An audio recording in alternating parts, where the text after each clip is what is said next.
Ngayon lang po, pupunta tayo dun sa pupunta tayo dun sa pakain, pupunta tayo pakain ng baboy sa baboyan po namin. May dalawa kaming baboy na pinapakain ko. Ituturo na lang sa relax lang po kayo, pupunta tayo doon.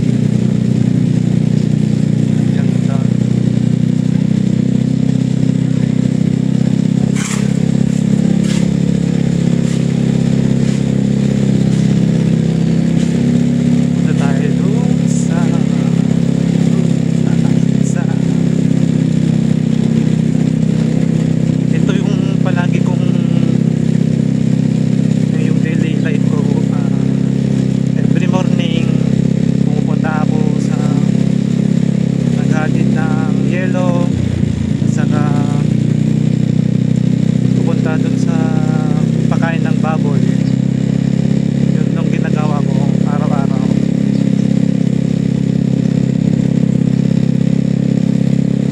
Pero malalaki na yung mga baboy natin, malulusog naman.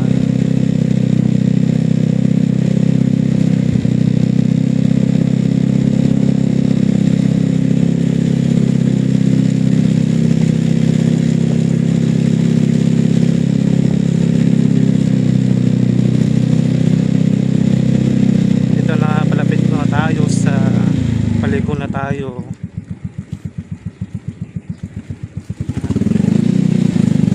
Diyan yung mga pato ng kapitbahay.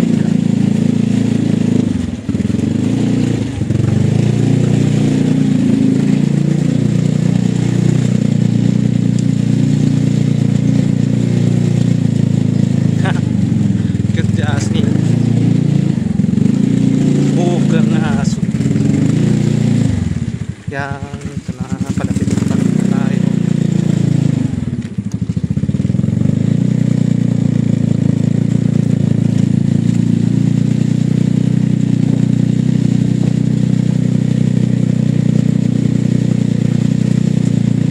Ituturo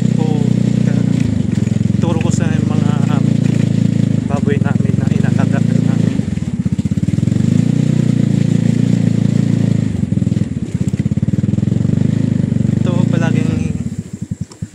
Every morning na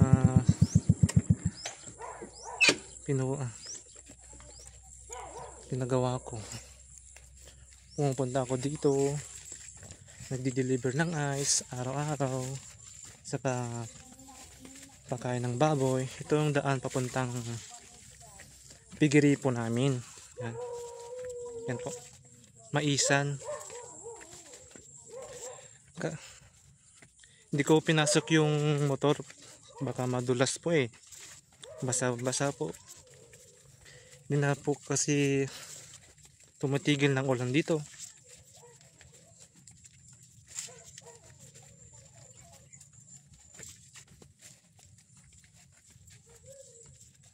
Yan.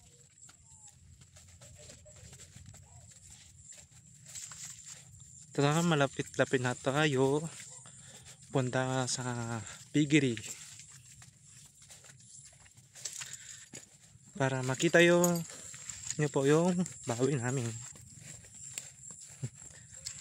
na malulusog at healthy.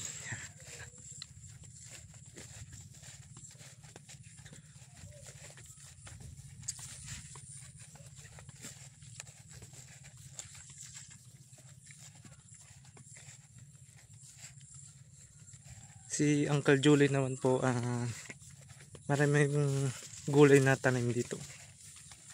Tulad ng kamatis, talong, basta marami po. Yan, palapit na po tayo dito sa piggery na. Yan po yung piggery.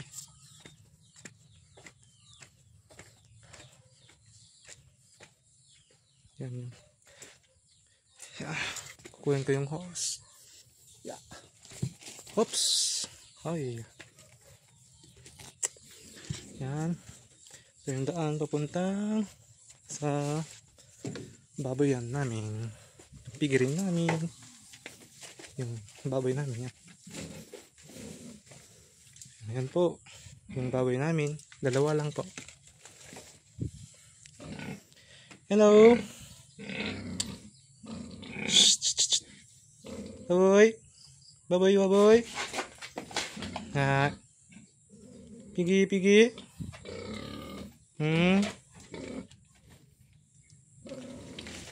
Yan po, lagyan po natin ng tubig.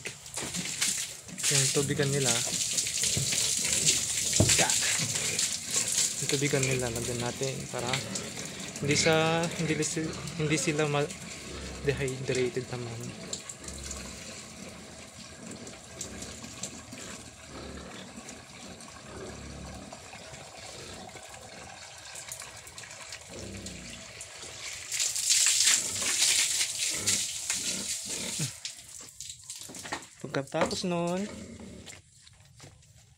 Pagkatapos nun po,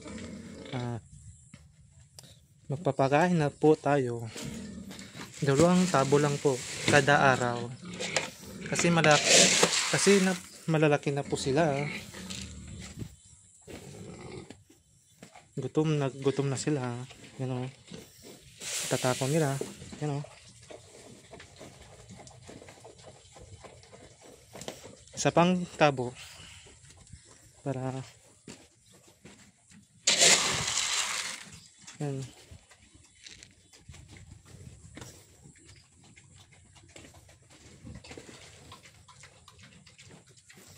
Oh.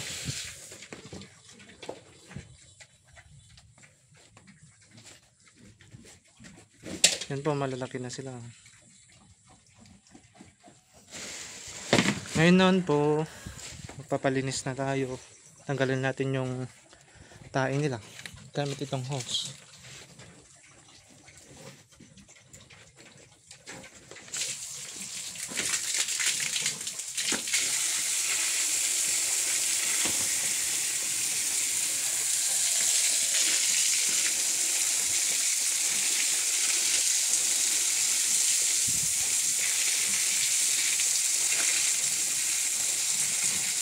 Yan.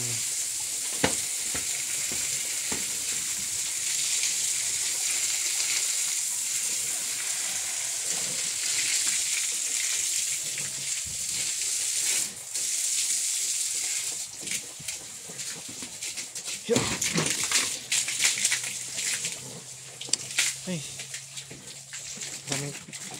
Daming langgam. Sakit. Yan lang po, bye bye.